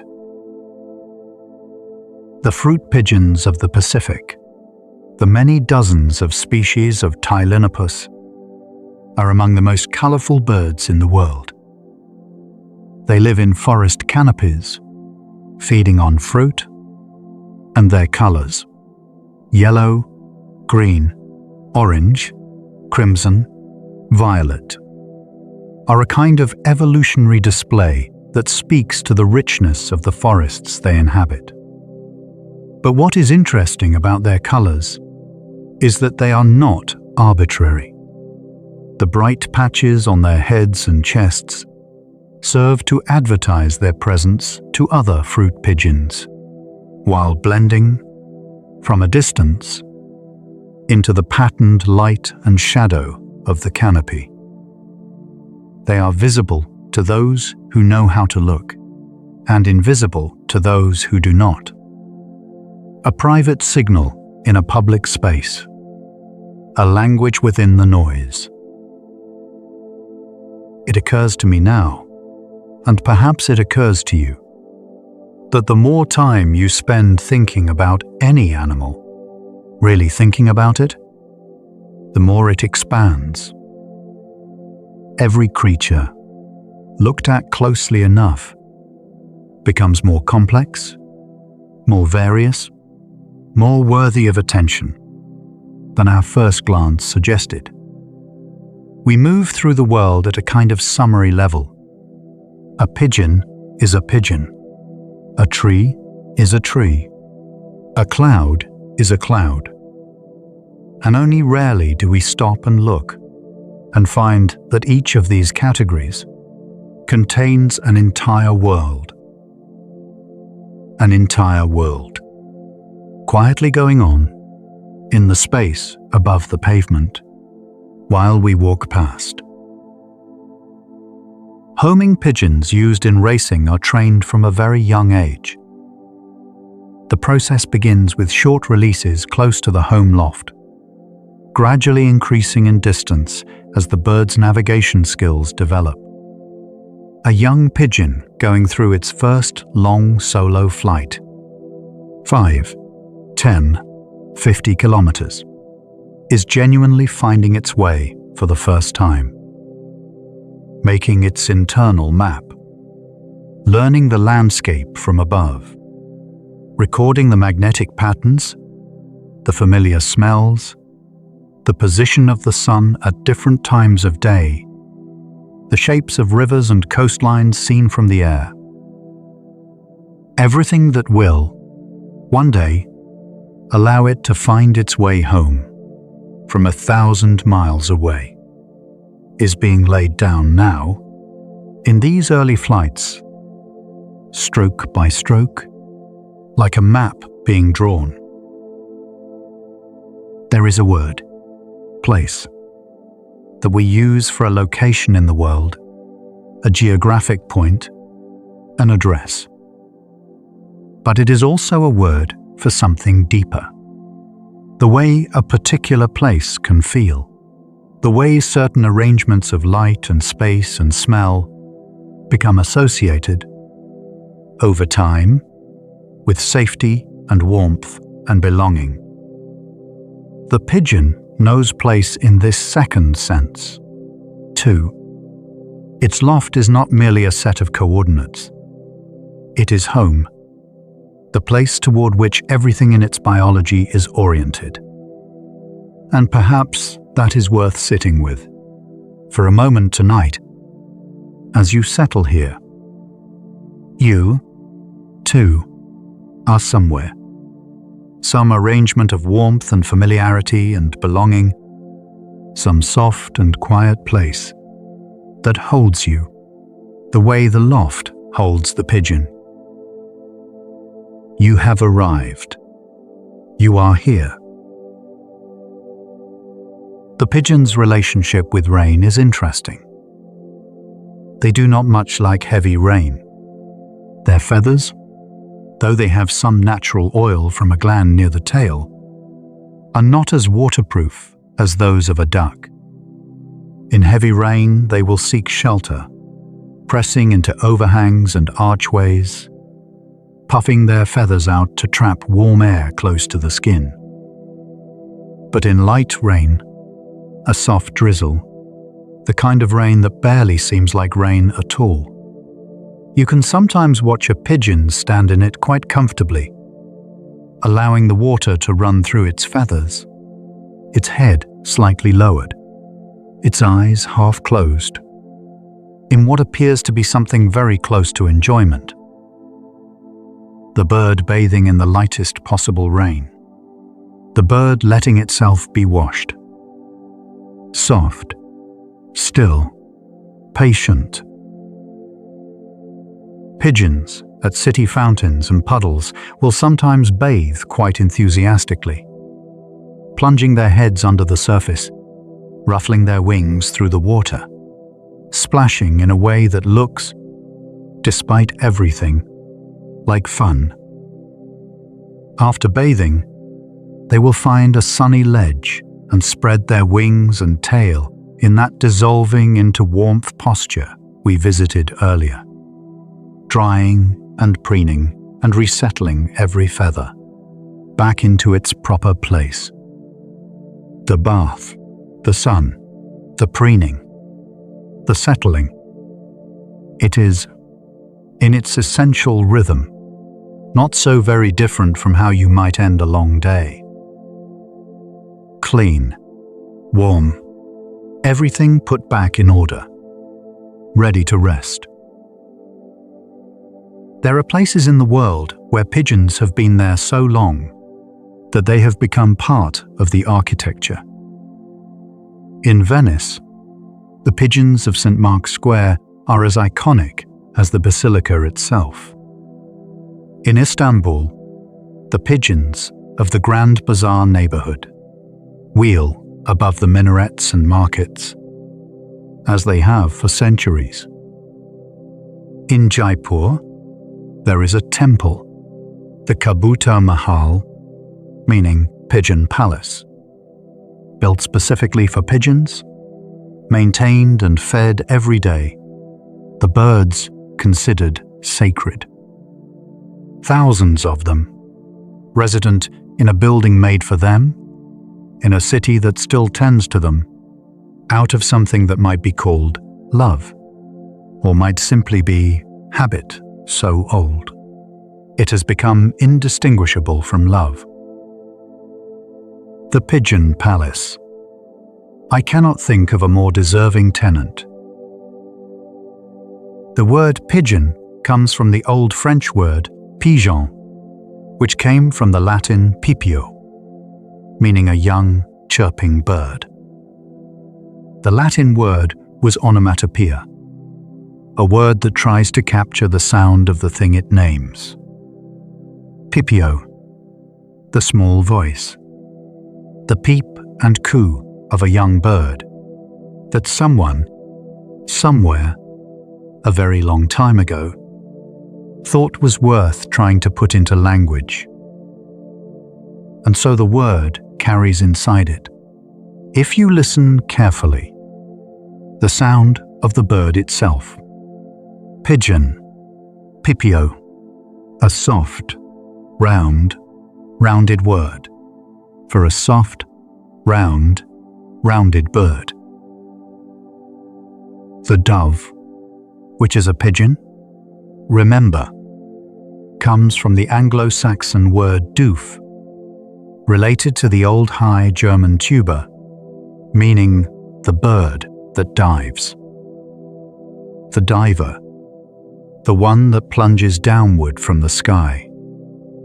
Both names, in their different ways, are listening to the bird, trying to catch its essence in a word, trying to hold, in sound, something that keeps escaping into the air.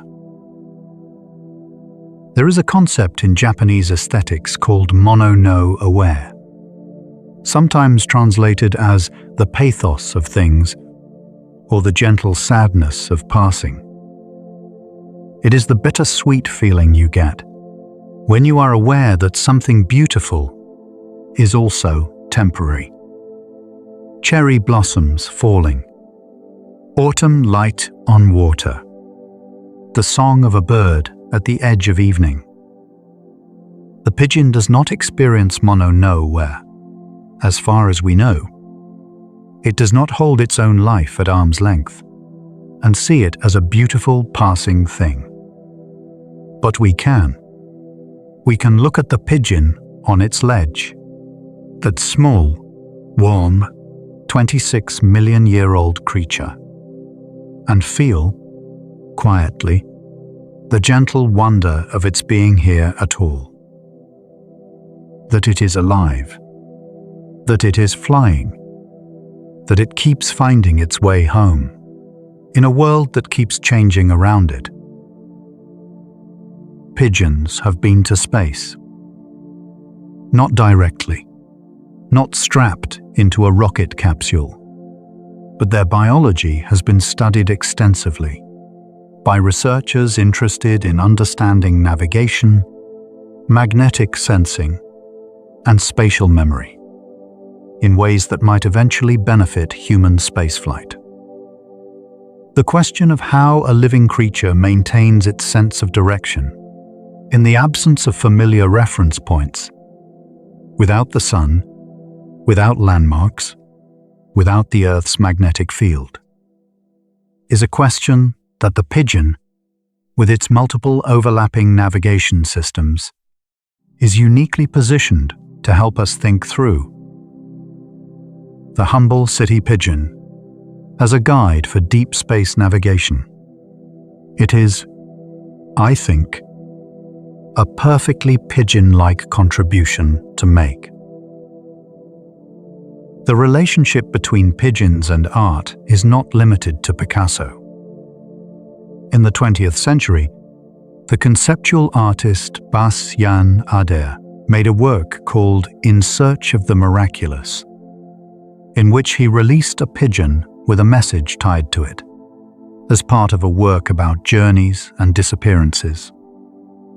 The artist had a habit of disappearing himself into the sea eventually, and the pigeon was his proxy, the messenger sent ahead, the one with the instinct for home that the artist felt he lacked. There is something genuinely moving in that. A human being releasing a bird into the sky, because the bird knows something the human does not. Because the bird has something the human cannot teach himself to have. The knowing of where home is. The certainty of the return. Marianne Moore, the American poet, wrote about the fan-tailed pigeon's display. Gerard Manley Hopkins noticed pigeons in his journals, their iridescence, their movement. The Romantic poets of the early 19th century were more likely to write about nightingales and skylarks, but the pigeon was there in the background, in the squares of London, on the rooftops of Rome, in the markets of Paris, present and unsung. Literature has always noticed the flashy birds more than the faithful ones. The skylark soaring above the meadow, the nightingale singing in the darkness. But the pigeon has been in every poem as the quiet thing on the ledge that nobody thought to name. The witness, the background presence, the bird that was simply there. There is a colony of rock doves, genuine, wild rock doves, not feral city pigeons, still living on the sea cliffs of the Outer Hebrides in Scotland. These are birds that have never interbred significantly with domestic pigeons, that still live the life their ancestors lived, before anyone thought to bring them into a loft. Their plumage is precise and uniform in a way that city pigeons are not. That classic blue-grey, the two clean dark wing bars, the white rump, every bird looking nearly identical to every other. Standing on those wind-torn Atlantic cliffs, the waves below white and enormous, the sky the color of pewter, they look exactly like what they are. Wild creatures, unchanged, doing exactly what their ancestors did, 10,000 years before anyone thought to give them a message to carry. The original pigeon, clinging to the cliff face, watching the sea. Imagine standing on that cliff edge, the cold Atlantic wind in your face, the sound of the sea filling everything, and watching those birds launch themselves from the rock face. 1, 2, 3, and wheel out over the water, impossibly comfortable in that cold and churning air. Their wings barely seem to work, and yet they are flying perfectly, adjusting to every gust, reading the wind, the way a sailor reads the water, and then, when they are ready, banking back to the cliff, folding their wings, finding a specific ledge among hundreds of possible ledges, landing precisely without drama. This is where the whole story started. This cliff, this wind, this bird, and somehow it ended up on the windowsill outside your apartment.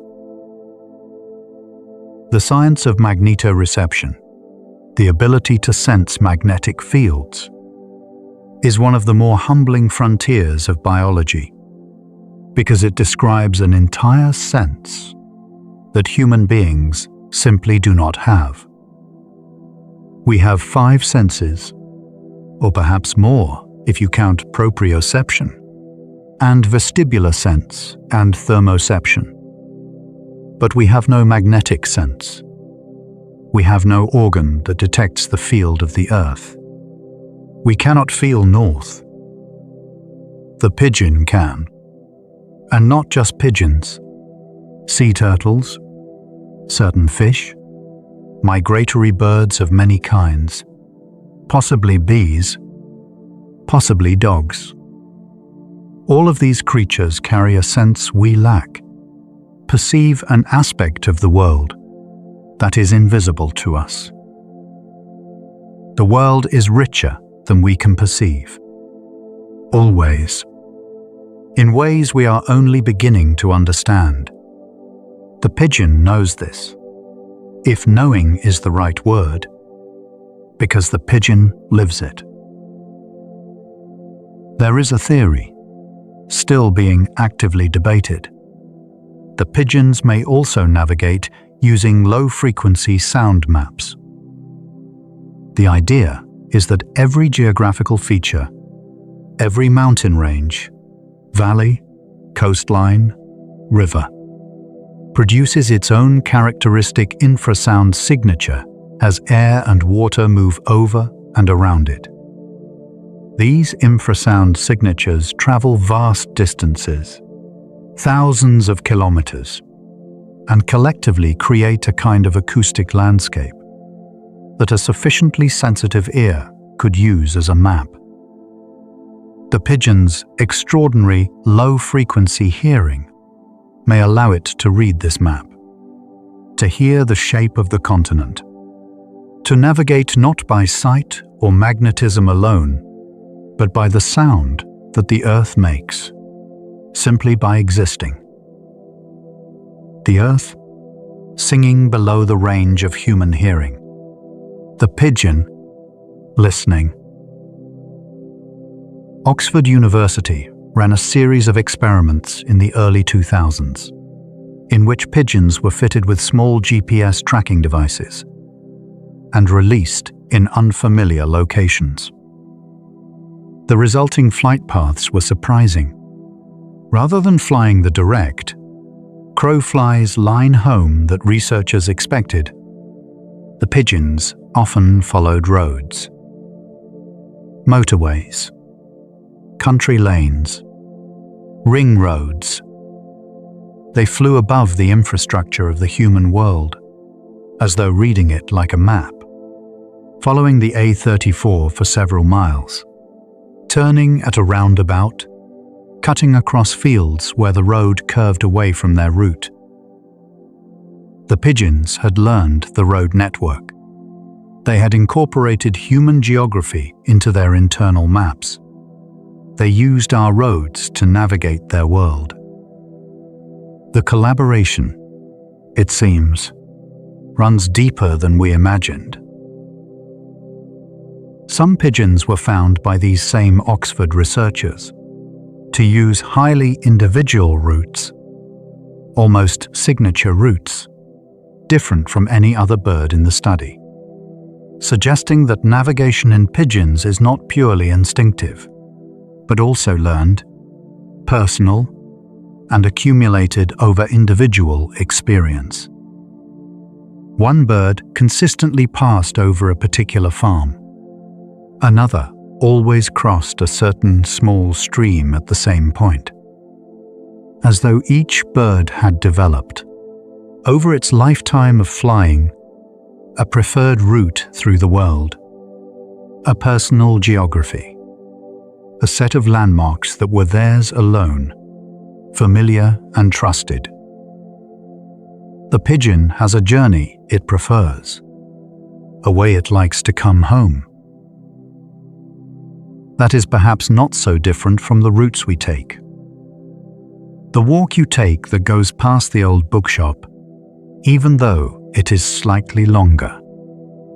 The way home that runs along the river, rather than the faster road through the car park. The route that has become yours, over time, through the quiet accumulation of preference and memory. The pigeon does not know that it is like you in this. But it is. It takes the route it knows. It goes home, the way it likes to go home. The muscle memory of a racing pigeon is extraordinary. The wing muscles of a bird that has been training and racing for years are finely tuned in the way that a long-distance runner's legs are finely tuned. Not just strong, but efficient, capable of sustained effort at a level that would exhaust an untrained bird within an hour. The racing pigeon burns fat and protein as fuel during long flights, and the best birds have evolved, or been selectively bred for, extraordinary metabolic efficiency. They can extract the maximum energy from the minimum food. They can sustain flight for hours on reserves that would strand a less conditioned bird. The marathon runner of the bird world, lean and patient and built for distance.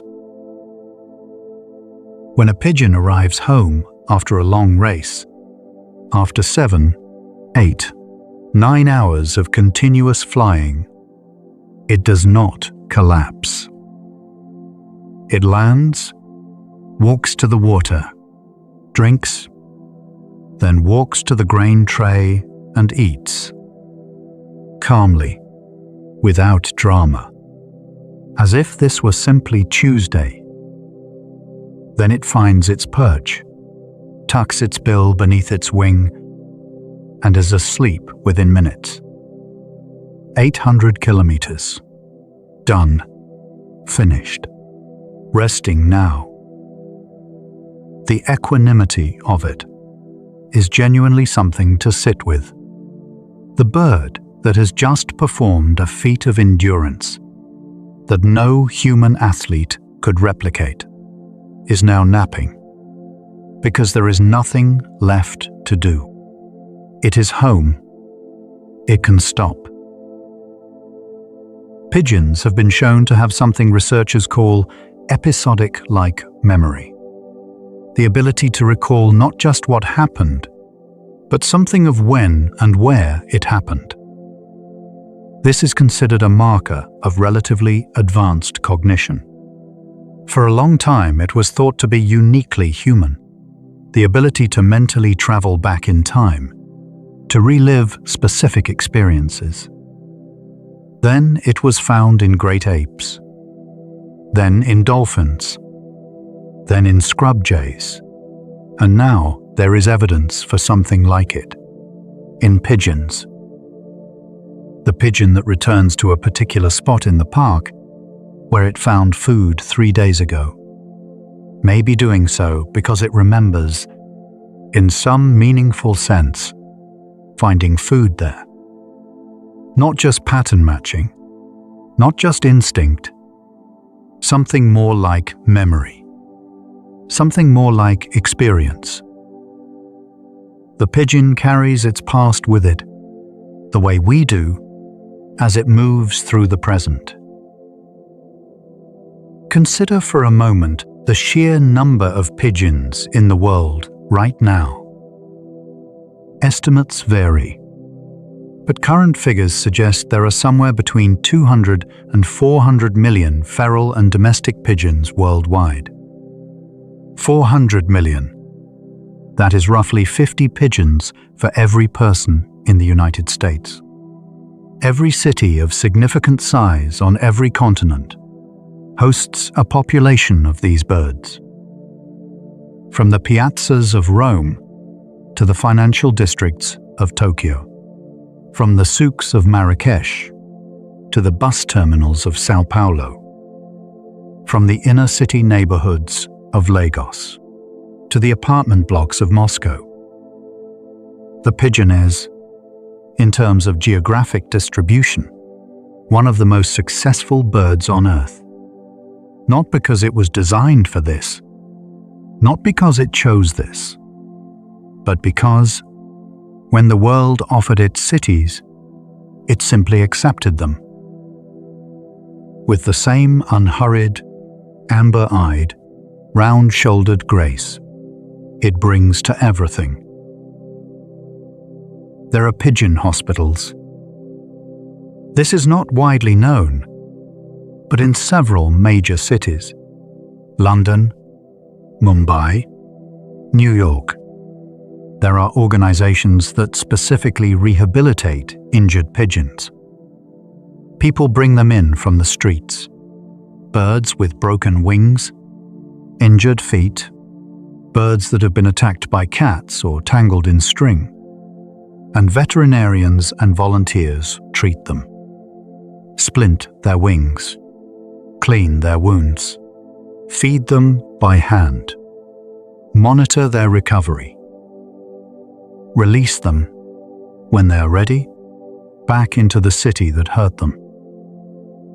People who do this work often speak about the intelligence of the birds, how quickly a pigeon learns to trust a caretaker, how it watches the person's face, how it relaxes when it understands it is safe.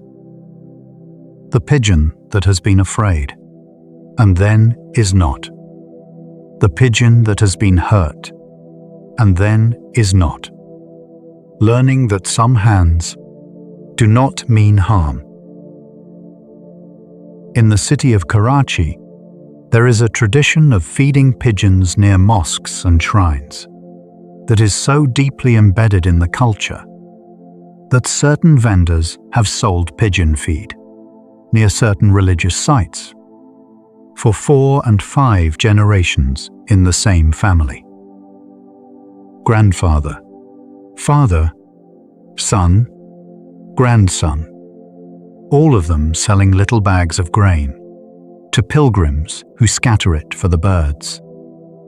The pigeons at these sites are so accustomed to human presence and so reliably fed that they will land on an outstretched hand or perch on a shoulder without any hesitation, completely at ease, completely unbothered, living in that moment, in the oldest possible version of the human-pigeon relationship, the one that predates all the messengers and the wars and the racing, the one that is simply this: a person, a handful of grain, a bird that trusts enough to land.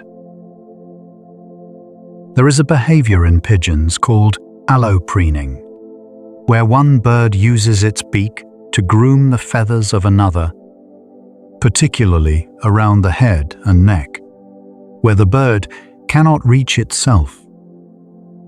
Bonded pairs do this often. Friends, if that word can be applied, and I think perhaps it can, do this too. The gentle, careful, methodical work of one creature tending another, running each small feather through the bill, resetting the barbs, smoothing the surface, removing any small parasites or pieces of dirt. It is intimate in the deepest sense of the word. It is care made physical. It is the body of one creature saying to the body of another, "I see you. I will tend to you. You do not have to do this alone." When you watch pigeons carefully enough, you begin to notice individual personalities. The bold one that walks right up to your foot. The timid one at the edge of the flock. Always the last to feed. Always the first to flush. The one that sits apart from the others on a high ledge and watches everything with an expression of calm superiority. The one that is always in the thick of it, chasing others away from the best piece of crust. They are not all the same bird. They are individuals. They have histories and preferences and ways of being in the world that are specifically theirs. The more you look, the more this becomes clear. The more you look at anything, the more this becomes clear. Pigeons can solve mazes. Not complex mazes, not the labyrinthine puzzles of a rat study, but simple spatial problems, finding the correct path from a starting point to a reward, remembering the correct path on subsequent tries. They can learn to press specific buttons or levers in specific sequences to receive food. They can learn to choose the larger of two quantities, more seeds over fewer seeds, even when the individual seeds are presented in different arrangements. They understand more and less. They understand sooner and later. They understand here and there. The conceptual vocabulary available to a pigeon is smaller than ours, but it is not empty. There is something in there, something that registers the world and makes choices about it. Something that, over millions of years, has been enough. The pigeon's digestive system processes food quickly, usually within a few hours, which has an interesting ecological side effect. Seeds that pass through a pigeon's gut are often deposited far from where they were eaten, sometimes still viable, sometimes scarified by the digestive process in ways that actually improve their germination rate. The pigeon as seed disperser. The pigeon as an agent of plant reproduction. In the wild, and even in cities, the pigeon is participating in the same ecological process that bears and foxes and birds of all kinds participate in, carrying the seeds of one place to another place, laying the groundwork for forests and meadows and hedgerows that will take decades to declare themselves. Every pigeon is a gardener, a slow and unaware one, but a gardener nonetheless. The dawn chorus in a city, that wave of birdsong that breaks over the rooftops in the early morning, usually begins with robins and blackbirds. But the pigeon is there too, in its own frequency, lower and slower and underneath everything else. The coo of a pigeon in the early morning light is not part of the dawn chorus in the way a blackbird's song is. It is more like the bass note, the ground beneath the song, the low, warm, continuous presence that the other sounds float above. Music needs its bass. Every morning has its pigeon. In a city that never sleeps, that famous, tired phrase. The pigeon is one of the few creatures that genuinely does. When the bars close and the last night buses run and the city is in its briefest and most fragile approximation of quiet, the pigeons are on their ledges, sleeping, warm, locked onto their perches by that reliable tendon. Each small heart beating in the dark, each small brain moving through whatever passes for dreams.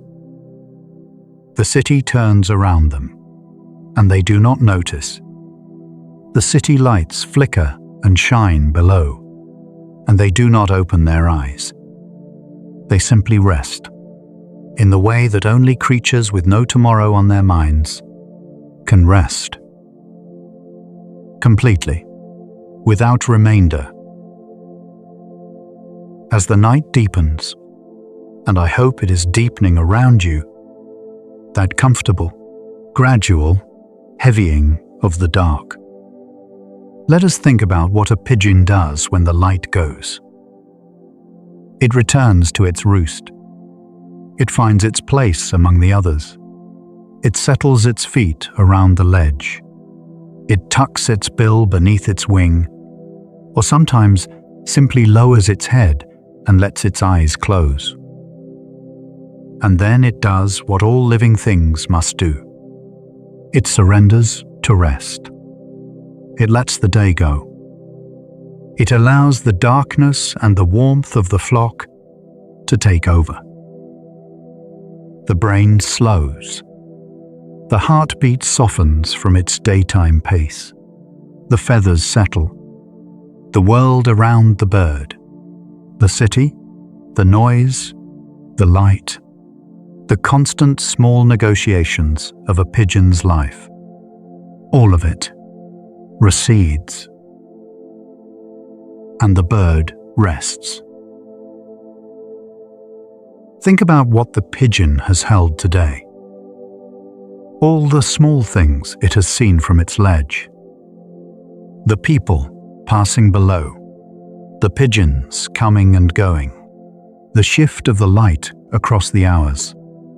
The feeling of wind under its wings as it crossed from one part of the city to another.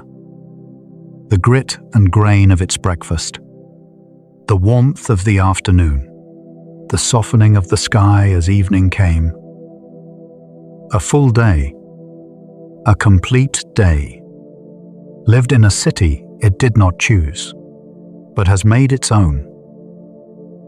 The pigeon does not carry its day into sleep with it. It does not rehearse what it should have done differently. It does not plan tomorrow. It simply lets the day end. Completely. With that same unhurried finality that it brings to everything. You can do that too, if you would like. Whatever today has been, whatever it has held, whatever weight it has carried, you can let it be finished now. The pigeon on its ledge does not ask whether the day was good enough. It does not wonder whether it flew well. It simply ends the day and begins the rest. There is a deep and ancient permission in that. The same permission the pigeon has been taking for 26 million years. The pigeon will wake tomorrow when the light changes. Not when the alarm goes.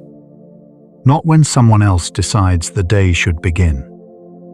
When the light changes, that ancient, irreducible signal, the first pale brightening in the east that has been waking birds since long before there were eyes to receive it.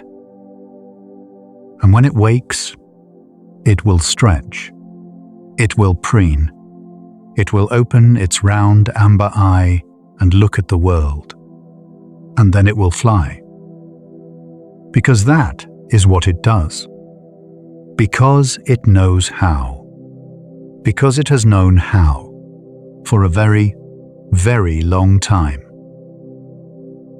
And there is nothing in the world more peaceful than a creature doing exactly what it was made to do.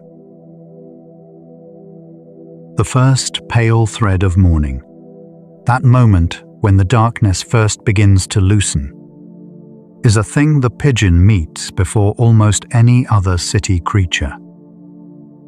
It is on the ledge before the sparrow. It is stirring before the bus runs. It is there in the earliest, quietest hour, watching the sky change from black to dark blue, to the first faint grey of morning. And if you have ever been awake that early, for whatever reason, chosen or unchosen, and heard a pigeon coo in the pre-dawn stillness, you may have noticed that the sound seems different then. Softer, more intimate, as though the bird is only half awake itself, speaking to no one in particular, just announcing quietly that it is still here. Still here. Still here. Still here.